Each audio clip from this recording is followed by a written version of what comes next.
all stuck with me, and that is this. Justice delayed is not justice denied. That's something to think about. Justice delayed is not justice denied. God's timing is different than ours. And we've got to keep the long view in mind. So, was Asaph's faith restored? Yes.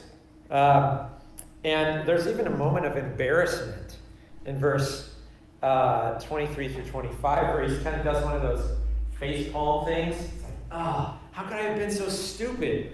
I mean, I knew this, and I've been taught this, and it's like, I know that in the eternal life and following God and all this, and I know about that, but then I got distracted, right? Because that can happen to us.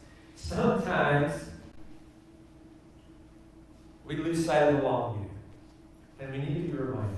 And sometimes we do the face palm, and we're like, how could I have been so stupid? And guys, I know that happens to me. I'll read the text and I'm like, why did I forget that? It's so simple. What was I thinking?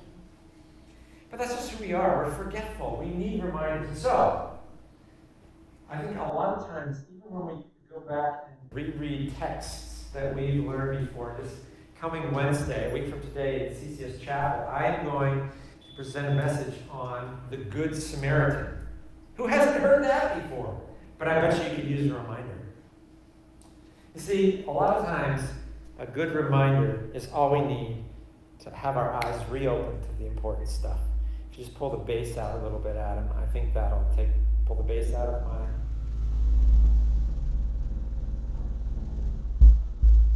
Yeah, dial the bass back a little bit. No, maybe that's not it. Yep. Okay. Yeah, that's the voice of God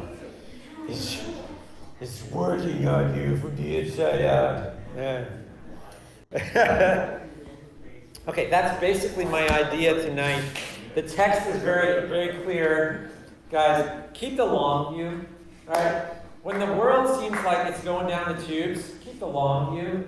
When your life seems to be going in the wrong direction, you're like, why do I follow God? Is this really all that it's cracked up to be? Keep going. Keep the long view. Jesus said, I have come that they may have life abundantly. And that the blessings aren't just reserved for us in heaven. Yes, they are reserved for us in heaven. But also in this life. This life is not meant to be a torture for us in following Jesus, only so that we can gain glory in heaven. It's meant to be a blessing in both places. And the best blessing of all is Jesus Christ himself. And we're going to kind of end on that thought with a song. And so I'll have Sydney come back up. And if you guys would stand, I'll just try to stay on this microphone, Adam, if I can. And you guys would stand with us. We'll sing it out with Jesus, only Jesus.